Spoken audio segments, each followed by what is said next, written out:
तो नमस्कार भाइयों, आज हम वापस आ चुके हैं अपने chapter chemical reactions and equations में। ठीक है, और आज हम कर रहे होंगे इसका लेक्चर नंबर 2।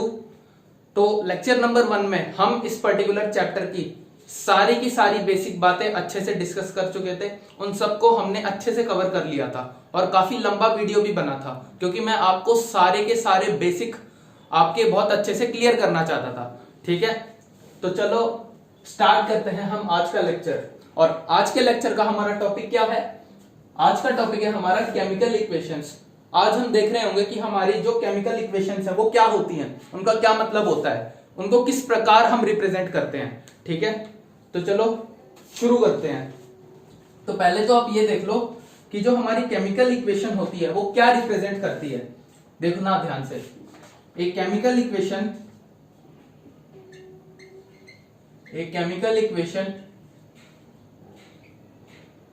बेसिकली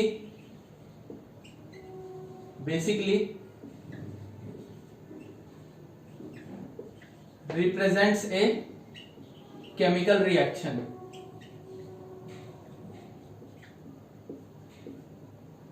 जो हमारी केमिकल इक्वेशन होती है वो एक केमिकल रिएक्शन को रिप्रेजेंट कर रही होती है। ठीक है, अगर आप लोगों को याद हो, आप लोग लेक्चर 1 में अगर आप लेक्चर 2 में आए हो तो आप लोगों ने जरूर लेक्चर 1 मेरा देखा होगा, ऐसी मैं आशा करता हूं आप लोगों से। तो लेक्चर 1 में मैंने आपको एक केमिकल चेंज दिखाया था। कौन सा केमिकल चेंज था?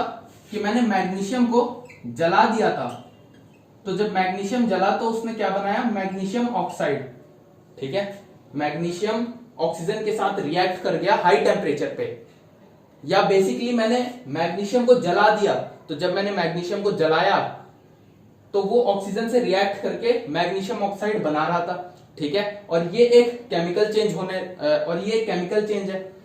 यहां पे मेरा मैग्नीशियम का केमिकल चेंज हो रहा है और यहां मेरे ऑक्सीजन का भी केमिकल चेंज हो रहा है, क्योंकि मैं MgO को दोबारा O2 में या MgO को दोबारा मैं Mg में कन्वर्ट नहीं कर सकता। ठीक है, ये सारी बातें हम अपने लास्ट लेक्चर में बहुत अच्छे से डिस्कस करके आए हैं।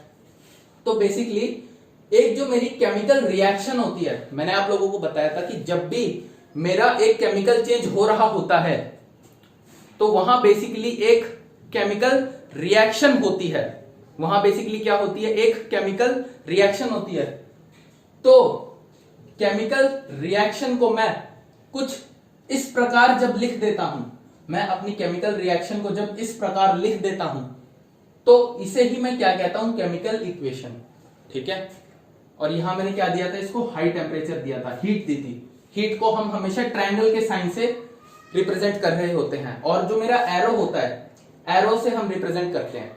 एरो के ऊपर हम एक ट्रायंगल साइन दिखा देते हैं, जो ये रिप्रेजेंट करता है कि मैंने इस रिएक्शन में हीट सप्लाई करी है। और हीट सप्लाई करी थी मैंने बंसन बर्नर की मदद से, मैंने हीट तो सप्लाई करी थी ना काफी सारी। तो देखो ध्यान से, ये होता है। दोबारा एक बार फिर से रिवाइज कर लेते हैं। मैंने क्या बोला कि कल लास्ट लेक्चर में मैंने आपको बताया था कि केमिकल चेंज के बारे में मैंने आपको बहुत अच्छे से बताया था, और मैंने आपको बताया था एक केमिकल चेंज का एग्जांपल, जो कि ये था मैग्नीशियम को जला देना। ठीक है, या बेसिकली मैग्नीशियम को हाई टेम्परेचर देना, तो वो ऑक्सीजन से रिएक्ट करके मैग्नीशियम ऑक्साइड बना देगा। ये हमारा एक केमिकल चेंज था। ठीक है, और मैंने आपको बताया कि केमिकल चेंज जब भी होता है तो एक केमिकल रिएक्शन जरूर हो रही होती है। ठीक है, और केमिकल रिएक्शन का क्या मतलब होता है ये भी मैंने आपको लास्ट लेक्चर में बताया था। अगर आप लोग भूल गए हो तो मैं आपको दोबारा याद दिलवा देता हूं। केमिकल रिएक्शन बेसिकली ये होता है कि जब मेरा एक सब्सटेंस दूसरे सब्सटेंस से रिएक्ट करके एक नया प्रोडक्ट बनाता है, एक नया सब्सटेंस बनाता है, उसे ही हम क्या कहते हैं? हमारी केमिकल रिएक्शन। और केमिकल रिएक्शन को मैं रिप्रेजेंट किस प्रकार करता हूं? किसकी मदद से करता हूं? केमिकल इक्वेशन की मदद से। ठीक है, केमिकल रिएक्शन को मैं रिप्रेजेंट करता हूं केमिकल इक्वेशन की मदद से, और यही मेरी केमिकल इक्वेशन है। बेसिकली यही मेरी क्या है? यही मेरी एक केमिकल इक्वेशन है। अब ध्यान से देखना, मैं आपको यहां कुछ बातें बताने वाला हूं। तो मैंने आपको अब तक एक्सप्लेन कर दिया कि हमारी केमिकल इक्वेशन क्या होती है। अब और थोड़ी मेरी बातें ध्यान से सुनना। तो यहां पे अगर आप लोग ध्यान से देख पा रहे हो, मैग्नीशियम ऑक्सीजन से रिएक्ट कर गया और क्या बना दिया, मैग्नीशियम ऑक्साइड, और हाई टेम्परेचर पे मैग्नीशियम ऑक्सीजन से रिएक्ट कर गया। ठीक है, तो यहां पे मैग्नीशियम और ऑक्सीजन जो रिएक्ट कर रहे हैं, ठीक है, यहां मैग्नीशियम और ऑक्सीजन जो रिएक्ट कर रहे हैं, इनको हम कहते हैं रिएक्टेंट्स, इनको हम कहते हैं रिएक्टेंट्स। ठीक है, और जो मेरा मैग्नीशियम ऑक्साइड बना इन दोनों के कॉम्बिनेशन से या इन दोनों के केमिकल रिएक्शन से, जो मेरा मैग्नीशियम ऑक्साइड बना वो क्या होता है, उसे हम बेसिकली क्या कहते हैं, जनरली प्रोडक्ट कहते हैं। ठीक है, मतलब एरो के जो लेफ्ट साइड होता है उसे मैं क्या कहता हूं, रिएक्टेंट्स, और एरो के जो राइट साइड होता है उसे मैं क्या कहता हूं, प्रोडक्ट। ठीक है, और इन दोनों के बीच में मैं एरो को रिप्रेजेंट करता हूं जो मेरा प्रोडक्ट की तरफ पॉइंट कर रहा होता है। देख रहे हो यहां ये जो एरो है, ये एरो प्रोडक्ट की तरफ पॉइंट कर रहा है। और मैंने यह ट्रायंगल क्यों बनाया, ये मैंने आपको बता ही दिया था कि जब मैं हाई टेम्परेचर देता हूं किसी रिएक्शन को करवाने के लिए, ठीक है, किसी रिएक्शन को करवाने के लिए जब मैं हाई टेम्परेचर सप्लाई करता हूं या हाई टेम्परेचर देता हूं, उसे मैं बेसिकली ट्रायंगल से रिप्रेजेंट करता हूं और उसे मैं हमेशा मेरे एरो के ऊपर दिखाता हूं। ठीक है, एरो के ऊपर या नीचे कहीं भी आप लोग दिखा सकते हो, आपकी मर्जी है। ठीक है, आप लोगों की श्रद्धा है ये, बाकी ये होता है। ठीक है, अब अगर आप लोग ध्यान से देख पा रहे हो इस पर्टिकुलर रिएक्शन को, तो इस पर्टिकुलर रिएक्शन में मेरे ऑक्सीजन के यहां मुझे 2 एटम्स दिखाई दे रहे हैं, लेकिन यहां मुझे ऑक्सीजन का सिर्फ एक एटम दिखाई दे रहा है। ठीक है, यहां मुझे ऑक्सीजन का सिर्फ एक एटम दिखाई दे रहा है। तो आप लोग बोलोगे भैया ऑक्सीजन का एक एटम, उससे क्या फर्क पड़ता है। ठीक है, अब आप लोग ये सोच रहे होगे कि भैया यहां पे ऑक्सीजन का 2 एटम है, ठीक है, हमने मान लिया, यहां पे ऑक्सीजन का एक एटम है, ठीक है भैया, हमने ये बात भी मान लिया, लेकिन इससे क्या फर्क पड़ रहा है। ठीक है ना, रहने दो ना, यहाँ 2 एटम है और यहाँ ऑक्सीजन का एक एटम है, हमें क्या दिक्कत है उससे। लेकिन मैं कहूंगा दिक्कत है यार यहाँ पे हमें। अगर आप लोगों को अगर आप लोगों को याद हो, आप लोगों ने 9th क्लास में एक लॉ पढ़ा था, वो लॉ क्या था, लॉ ऑफ कंजर्वेशन ऑफ मास। ये लॉ क्या कहता था बेसिकली, कि कोई भी चेंज जब अकंपनी होता है, मतलब कोई भी चेंज जब हो रहा होता है हमारा, तो जितना मास पहले था उतना ही मास बाद में भी होगा। ठीक है, जितना मास पहले था उतना ही मास बाद में भी होगा। लेकिन यहां पे तो मुझे ऐसा कुछ नहीं लग रहा। ठीक है, अगर आप लोगों को याद हो, मैग्नीशियम का मेरा एटॉमिक नंबर क्या होता है, मैग्नीशियम का एटॉमिक नंबर 12 होता है। मैग्नीशियम का एटॉमिक मास कितना होता है, 24। ऑक्सीजन का एटॉमिक मास कितना होता है, 16। तो 16 + 24 कितना हो जाएगा, 16 + 24, 16 + 24 हो जाएंगे हमारे 40। तो यहां मेरा मास आ रहा है प्रोडक्ट की तरफ 40 ग्राम। ठीक है, और अगर मैं यहां देखता हूं, मैग्नीशियम का मास कितना हो जाएगा, 24 ग्राम, और एक ऑक्सीजन का मास कितना हो जाएगा, 16 ग्राम। लेकिन यहां ऑक्सीजन के 2 एटम्स है मेरे। ठीक है, तो 16 दूनी 32, मतलब 32 ग्राम। अच्छा, 32 ग्राम प्लस 24 ग्राम बराबर कितना होगा, 56 ग्राम। ये है मेरा, ये रिएक्टेंट्स का मास है, रिएक्टेंट्स के सम का मास है बेसिकली ये मेरा। और प्रोडक्ट का क्या मास है मेरा, 40 ग्राम। ये किसका मास है मेरे, प्रोडक्ट का। तो क्या आप लोग देख पा रहे हो कि यहां मेरा लॉ ऑफ कंजर्वेशन ऑफ मास जो है वो वायलेट हो रहा है। ठीक है, यहां law of conservation of mass follow ही नहीं हो पा रहा, क्योंकि law of conservation of mass ने क्या कहा था, दोबारा सुनो, जितना मास पहले था उतना ही मास बाद में भी रहेगा। ठीक है, हम किसी भी चेंज में, कोई भी हमारा केमिकल चेंज है, फिजिकल चेंज है, हम उसमें कोई अलग से मास कहीं से डाल नहीं सकते, या खुद से कोई मास आ नहीं सकता, या उससे हम मास बाहर निकाल नहीं सकते। जितना मास पहले था उतना ही मास बाद में भी होगा। ठीक है, या जितने एटम्स पहले हैं उतने ही एटम्स बाद में भी होंगे। तो ध्यान से देखो, यहां पहले मेरे ऑक्सीजन के 2 एटम्स हैं और यहां ऑक्सीजन का मेरा एक ही एटम है। तो यानी कि जितने एटम्स पहले थे उतने ही एटम्स बाद में भी होंगे। ये वाला लॉ वायलेट हो रहा है, ठीक है।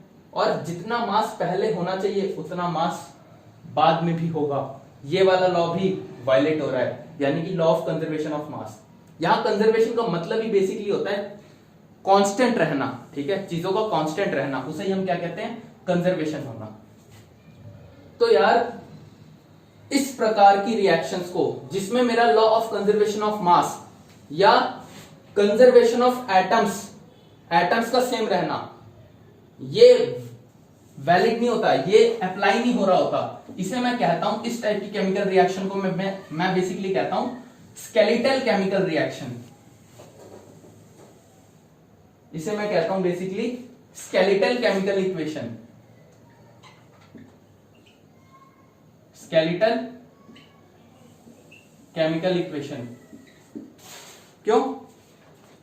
क्योंकि यहां पे ना तो कंजर्वेशन ऑफ मास वैलिड है, ना यहां कंजर्वेशन ऑफ एटम्स वैलिड है। तो इस तरह की इक्वेशन को या इस तरह की रिएक्शन को मैं स्केलेटल केमिकल इक्वेशन कहता हूं।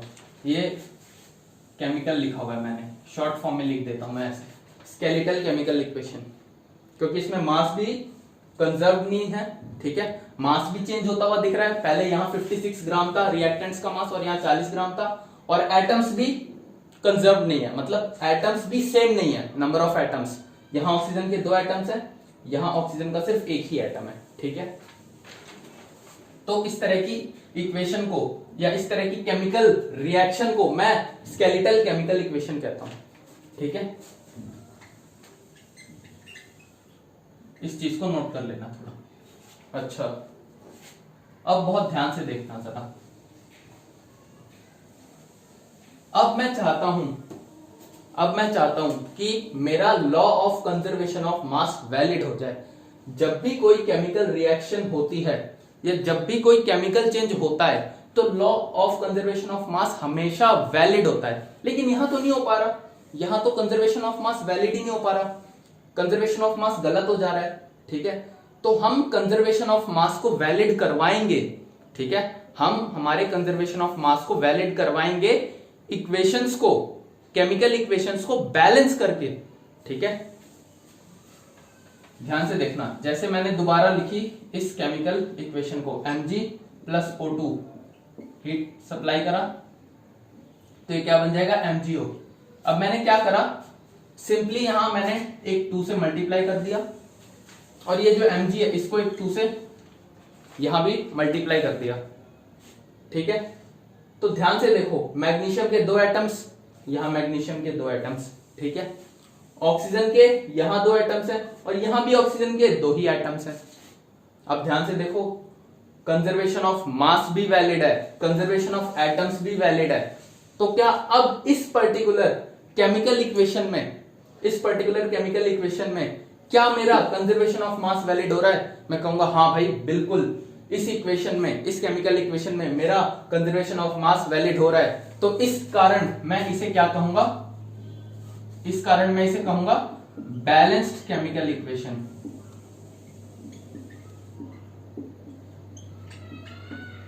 ठीक है, इस कारण मैं इसे कहूंगा बैलेंस्ड केमिकल इक्वेशन। बाकी मैं आपको केमिकल इक्वेशंस को बैलेंस करना अभी और अच्छे से समझाऊंगा। फॉर द टाइम बिंग आप इतना देख लो कि बैलेंस्ड केमिकल इक्वेशन और स्केलेटल केमिकल इक्वेशन में क्या फर्क होता है, ठीक है, वो मैंने आपको बता दिया कि स्केलेटल केमिकल इक्वेशन जो है वो कंजर्वेशन ऑफ एटम और कंजर्वेशन ऑफ मास दोनों ही फॉलो नहीं कर रही होती। लेकिन असल में क्या होता है कि जब भी मेरी कोई केमिकल रिएक्शन होती है या जब भी मेरा कोई केमिकल चेंज होता है तो कंजर्वेशन ऑफ मास वो रिएक्शन फॉलो करती है या वो केमिकल चेंज हमेशा फॉलो करता है। तो कंजर्वेशन ऑफ मास को फॉलो करवाने के लिए मैंने अपनी केमिकल इक्वेशन को बैलेंस कर दिया, ठीक है। बैलेंस करके मैंने देखा कि नंबर ऑफ एटम सेम है और मास भी सेम है, नंबर ऑफ एटम सेम है और मास भी सेम है। तो इसलिए मतलब यही मेरा बेसिकली रीजन होता है कि मैं मेरी केमिकल इक्वेशंस को बैलेंस करता हूं ताकि वो फॉलो कर लें कंजर्वेशन ऑफ मास, जो कि वो असली में कर रही होती हैं, असली में करती हैं, कंजर्वेशन ऑफ मास को फॉलो करती हैं मेरी केमिकल रिएक्शंस, ठीक है, या केमिकल चेंजेस। ध्यान देना इस बात को बहुत। तो ये हो गया। अच्छा, थोड़े और एग्जांपल लेते हैं अभी हम, जैसे कि अच्छा एक चीज और बता दूं, यहां एक चीज और बताता चलूं, हम है ना, एक होता है मेरा word equation representing chemical reaction को मैं शॉर्ट फॉर्म में आरएक्शन लिखूंगा, ठीक है। रिप्रेजेंटिंग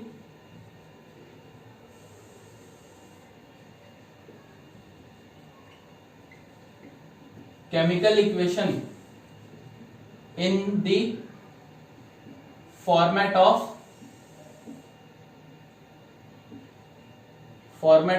word equation, ठीक है। मैं मेरी केमिकल रिएक्शंस को एक और फॉर्मेट में रिप्रेजेंट कर सकता हूं, जिसको मैं क्या कहता हूं, वर्ड इक्वेशन, जिसको मैं कहता हूं वर्ड इक्वेशन। जैसा कि मेरा यहाँ मैग्नीशियम और ऑक्सीजन एक दूसरे से रिएक्ट करके उन्होंने क्या बना दिया, मैग्नीशियम ऑक्साइड बना दिया। तो मैं इसको कुछ इस प्रकार भी रिप्रेजेंट कर सकता हूं, मैग्नीशियम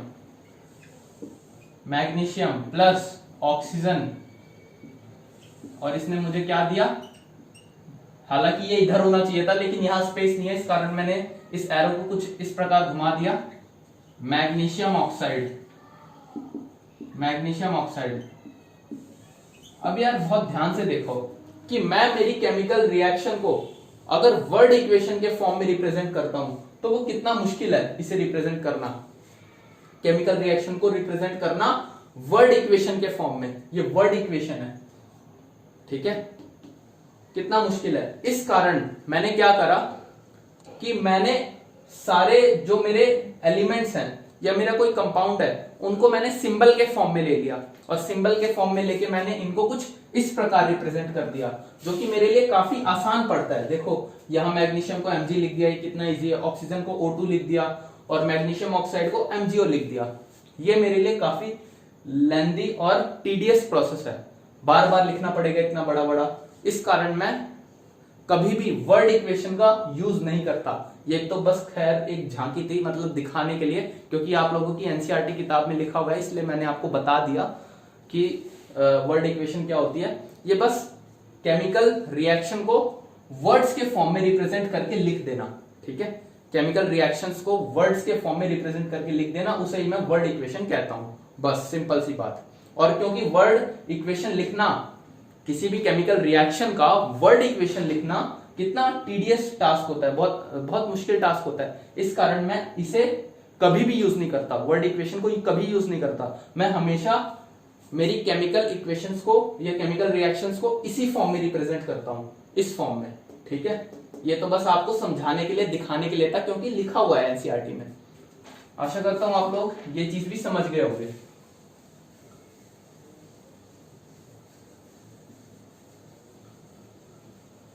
अच्छा, अब और कुछ एग्जांपल्स देखते हैं इसके थोड़े बहुत।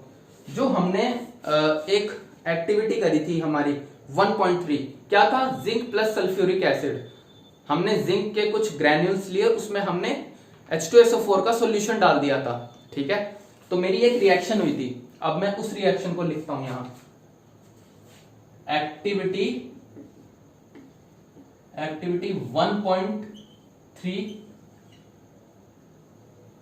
1.3 की रिएक्शन, जो कि क्या थी मेरी,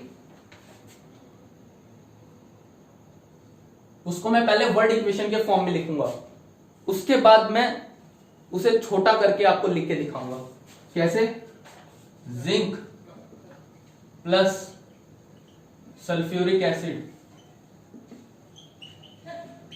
इन दोनों ने मिलके क्या बनाया था, इन दोनों ने मिलके बनाया था जिंक सल्फेट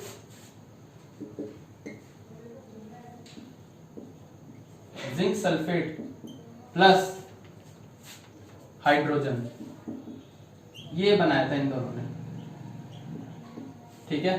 तो ये मैंने मेरे एक्टिविटी 1.3 की जो रिएक्शन थी उसे मैंने वर्ड इक्वेशन के फॉर्म में रिप्रेजेंट करा। अब क्योंकि ये मेरे लिए बहुत लेंथी टास्क है, इसलिए मैं कभी भी इसका यूज नहीं करता। मतलब मैं कभी भी मेरी केमिकल रिएक्शंस को वर्ड इक्वेशन में रिप्रेजेंट नहीं करता, मैं इसको आपको शॉर्ट फॉर्म में रिप्रेजेंट करके दिखाऊंगा। शॉर्ट फॉर्म में कैसे करेंगे, जिंक को Zn लिखा, ठीक है, जिंक का साइन Zn होता है, सल्फ्यूरिक एसिड का साइन H2SO4 होता है, ठीक है। फिर zinc sulphate ZnSO4 plus hydrogen H2। अच्छा, अब अगर मैं आप लोगों से क्वेश्चन पूछूं कि ये मेरी एक स्केलेटल केमिकल इक्वेशन है या बैलेंस्ड केमिकल इक्वेशन है, देख के बताओ, सोच के बताओ। यही वीडियो पॉज कर लो एक बार और सोच के बताओ, ठीक है। तो चलो हम देखते हैं कौन सी है ये। जिंक प्लस H2SO4 यानी कि एक जिंक का एटम है, एक जिंक का एटम है, ठीक है। SO4 एक बार, SO4 एक बार, H2 एक बार, H2 एक बार, मतलब ये मेरी बैलेंस्ड केमिकल इक्वेशन है। ये conservation of mass, conservation of atom, दोनों चीजें फॉलो कर रही है, ठीक है। बस, तो यानी ये मेरी बैलेंस्ड केमिकल इक्वेशन है। और कई केमिकल इक्वेशंस होती हैं, वो केमिकल इक्वेशंस वो बैलेंस्ड नहीं होती, उनको हम बैलेंस करेंगे, और वो बैलेंसिंग करना मैं अभी आपको सिखाऊंगा थोड़ी देर में, ठीक है। तो ये हो गया। ये वाली जो मेरी केमिकल इक्वेशन थी ये पहले से ही बैलेंस थी, ठीक है। इसे मुझे फोर्सफुली बैलेंस करने की जरूरत नहीं पड़ी। समझ रहे हो बात मेरी? नहीं समझ रहे हो तो धीरे धीरे समझ जाओगे, कोई दिक्कत नहीं है, बहुत आसान चीजें हैं ये सब।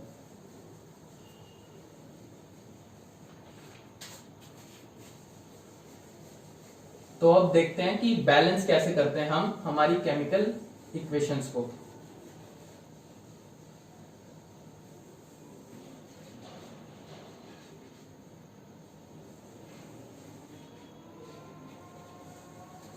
ठीक है, तो चलो देखते हैं। Balancing chemical equation.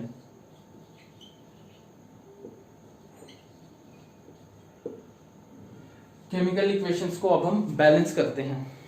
तो जैसे मान लो मैंने एक रिएक्शन ली, Fe plus H2O gives Fe3O4 plus H2, ठीक है। बहुत ध्यान से देखना, ये Fe बेसिकली क्या है, मेरा आयरन, लोहा। लोहे में जब मैं पानी डालता हूं तो जंग लग जाती है, ठीक है। लोहे में जब मैं पानी डालता हूं तो जंग लग जाती है, यही होता है, काफी लंबे समय के बाद होता है हालांकि ऐसा, पर हो तो जाता है ना। तो बेसिकली ये Fe3O4 जो है ना, ये मेरा रस्ट है, ये मेरा रस्ट है। और साथ में जो ये H2 है, ये हाइड्रोजन गैस है।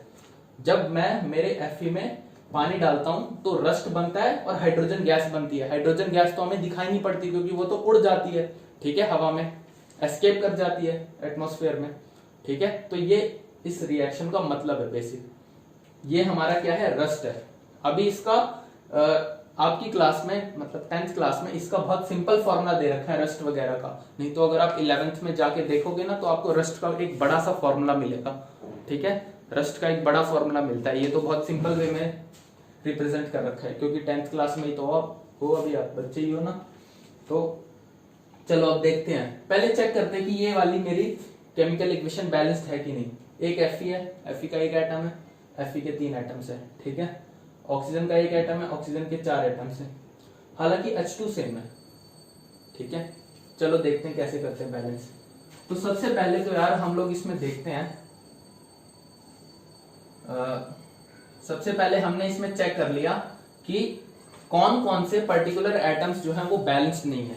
हमने Fe का देखा, मेरा Fe बैलेंस्ड नहीं है। ऑक्सीजन देखा, ऑक्सीजन बैलेंस नहीं है। पर H2 देखा, H2 तो चलो ठीक है, बैलेंस्ड है, ठीक है। और इसके बाद हमने चेक कर लिया।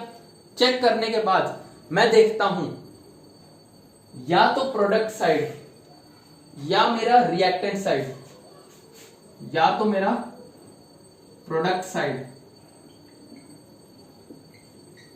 या रिएक्टेंट साइड,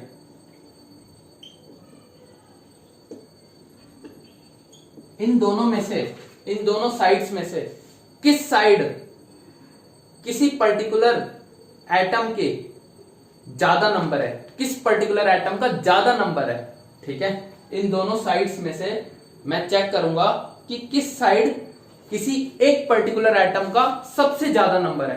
तो मैं अगर यहां ध्यान से देखूं तो मेरा यहां ऑक्सीजन जो है इस तरफ ऑक्सीजन का सबसे ज्यादा और सबसे बड़ा नंबर है। यहां ऑक्सीजन के 4 एटम्स हैं, ठीक है। यही मैं कह रहा था आपको कि या तो प्रोडक्ट साइड या रिएक्टेंट साइड, दोनों में से किसी एक साइड आपको किसी एक पर्टिकुलर एटम का जो नंबर है वो सबसे ज्यादा मिलेगा।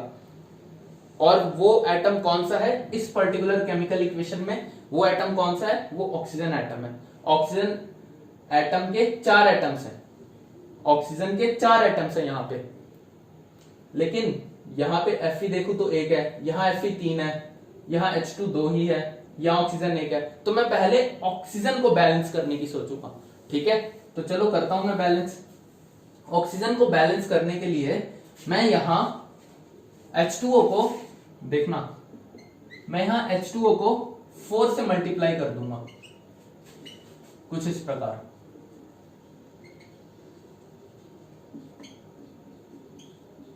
ठीक है, मैं यहां मेरे H2O को 4 से मल्टीप्लाई कर दूंगा। ये मेरा H2 है, सिर्फ हाइड्रोजन है, ये H2O नहीं है, ठीक है। तो यहां पे ऑक्सीजन के भी 4 एटम्स हो गए, यहां भी ऑक्सीजन के 4 एटम्स हो गए। तो चलो कम से कम ऑक्सीजन तो एक बार को बैलेंस हो ही गया, ठीक है। लेकिन अब ऑक्सीजन को बैलेंस करने के चक्कर में ये हाइड्रोजन का मामला खराब हो गया। पहले यहां हाइड्रोजन के सिर्फ 2 ही एटम्स थे, लेकिन जब मैंने यहां 4 से मल्टीप्लाई करा इसको, तो यहां अब हाइड्रोजन के मेरे 8 एटम्स हो चुके हैं। कैसे? 4 दूने 8, 4 टू जा 8, यानी कि यहां पे मेरे हाइड्रोजन के कितने एटम्स हो चुके हैं? 8 एटम्स हो चुके हैं। तो अब मुझे मेरे हाइड्रोजन को बैलेंस करना पड़ेगा पहले, ठीक है। तो ध्यान से सुनना, पहले मैंने मेरे ऑक्सीजन को बैलेंस करा। ऑक्सीजन को जब मैंने बैलेंस करा तो ऑक्सीजन को बैलेंस करने के चक्कर में हाइड्रोजन का मामला खराब हो गया। तो हाइड्रोजन के पहले यहां सिर्फ 2 ही एटम्स थे, अब यहां क्योंकि मैंने 4 से मल्टीप्लाई करा तो हाइड्रोजन के यहां 8 एटम्स हो गए। 4 दूनी 8 एटम्स हो गए। अब मैं मेरे हाइड्रोजन को बैलेंस करूंगा। हाइड्रोजन को बैलेंस करने के लिए मैं यहां इसको 4 से मल्टीप्लाई करूंगा, ठीक है। अब यहां आप लोग एक चीज और नोट कर लेना, यहां कुछ ऐसा मत कर देना कि इसको बैलेंस करने के चक्कर में ऑक्सीजन को बैलेंस करने के चक्कर में आपने कुछ ऐसा कर दिया, H2O4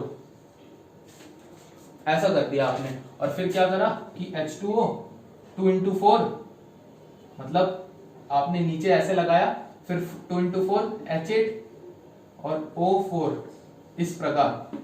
ऐसा कुछ नहीं करना आपको बैलेंस करने के लिए, ये गलत है, ये नहीं करना आपको, ठीक है। अगर आपको बैलेंस करनी है आपकी केमिकल इक्वेशन या कोई पर्टिकुलर एटम, तो आप हमेशा उसके पीछे ही मल्टीप्लाई करोगे कंपाउंड के, ये बात नोट कर लेना।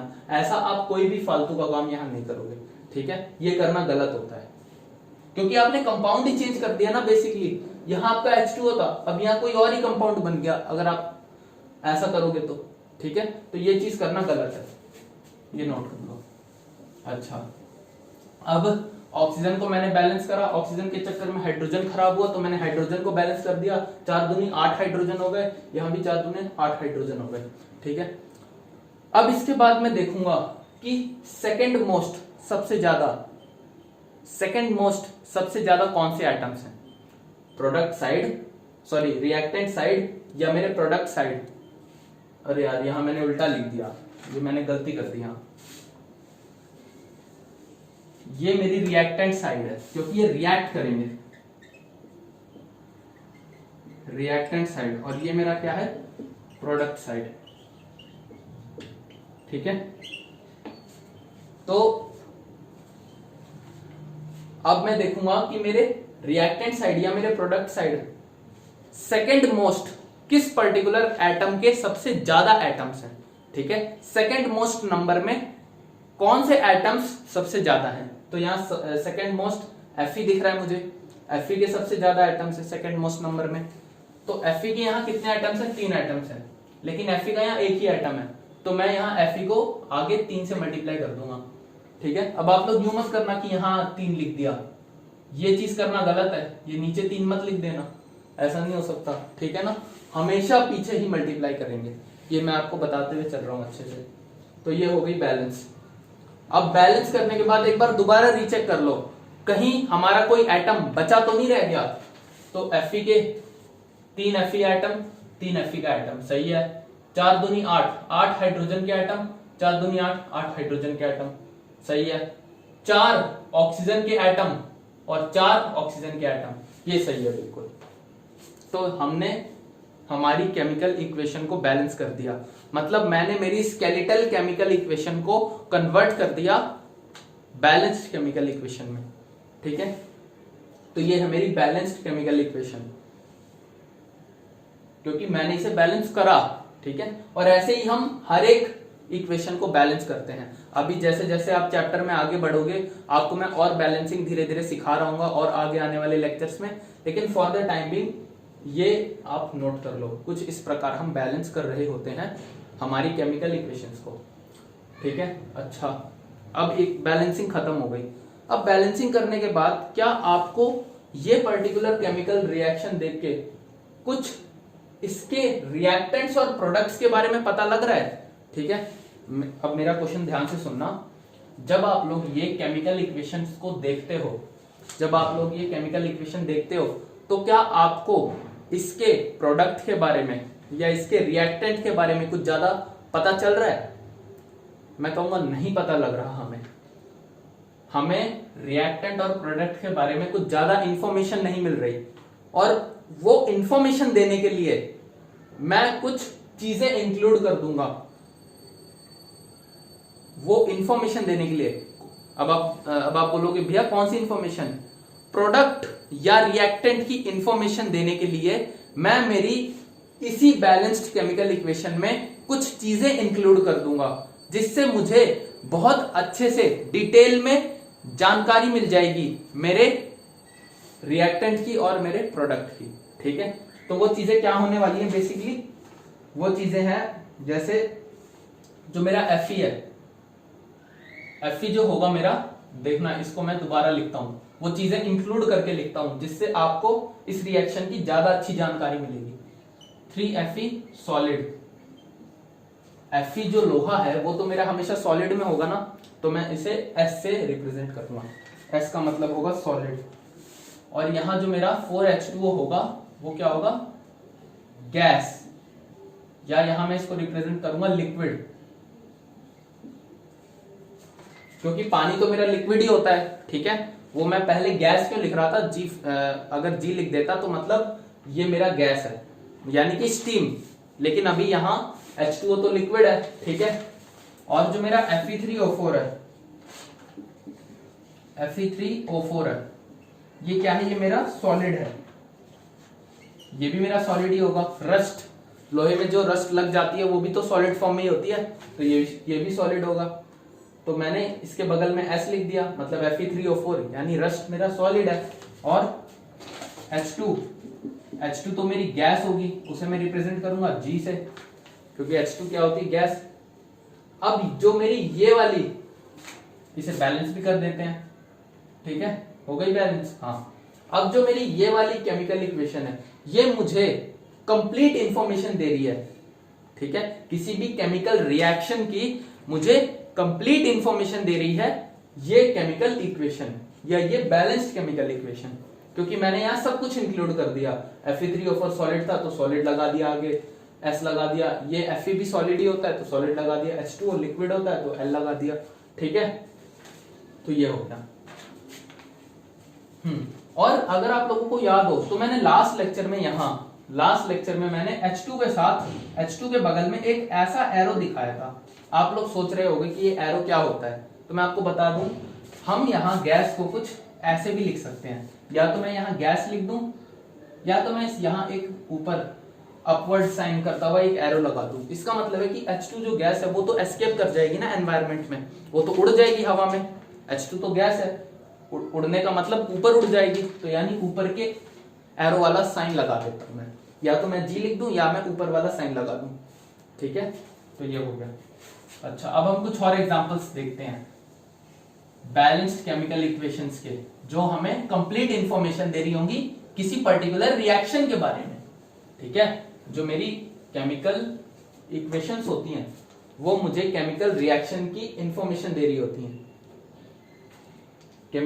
केमिकल इक्वेशंस इंफॉर्मेशन दे रही होती हैं केमिकल रिएक्शंस के बारे में। ठीक है, तो और देखते हैं कुछ एग्जांपल्स। जैसे मैंने यहां क्या लिया,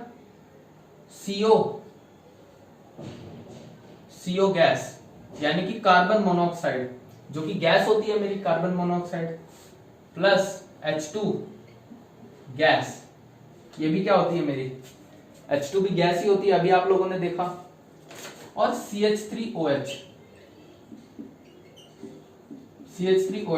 लेकिन ये जो होता है ये मेरा लिक्विड होता है, ये जो होता है ये मेरा क्या होता है, लिक्विड होता है, और इसे मैं क्या बोलता हूं, मिथेनॉल।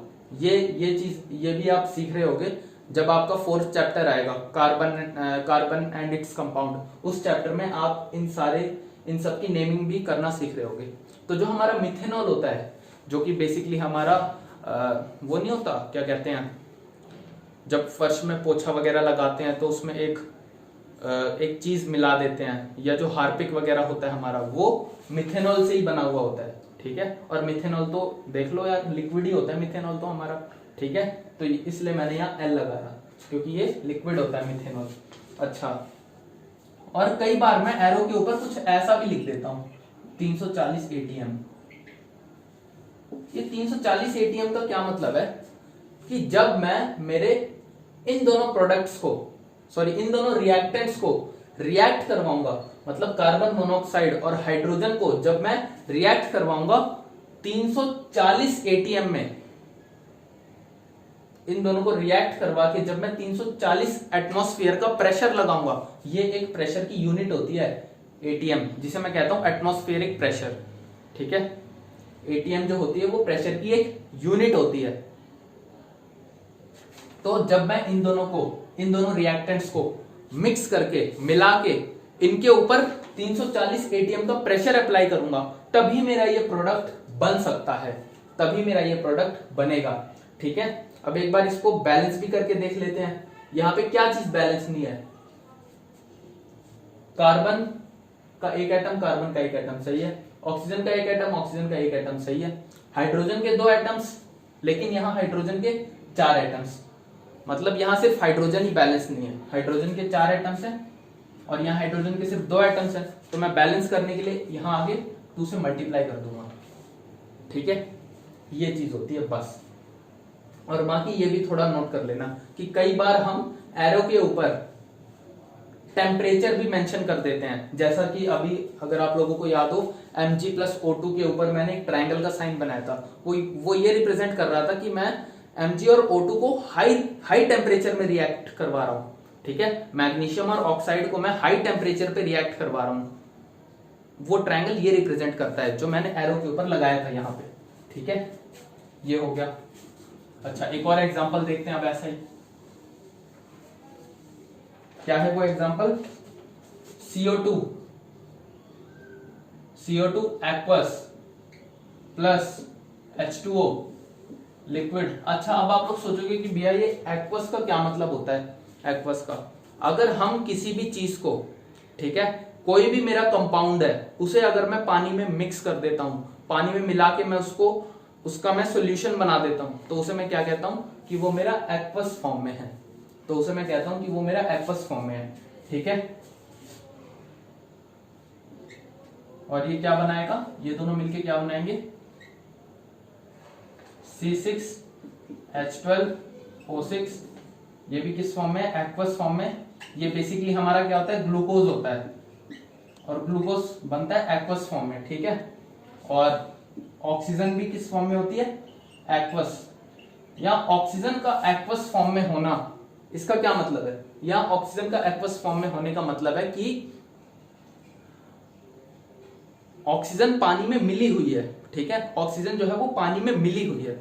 यहाँ ऑक्सीजन 6O2 के आगे AQ लगाने का ये मतलब है। अगर यहाँ 6O2G लिखा हुआ होता, यानी ऑक्सीजन गैस के फॉर्म में है, लेकिन यहाँ एक्वस लिख दिया, इसका मतलब मैंने ऑक्सीजन को पानी में मिला रखा है, या ऑक्सीजन मेरी पानी में मिली हुई है, ठीक है, और प्लस 6H2O, सॉरी 6 नहीं लिखते, H2O लिक्विड, ठीक है।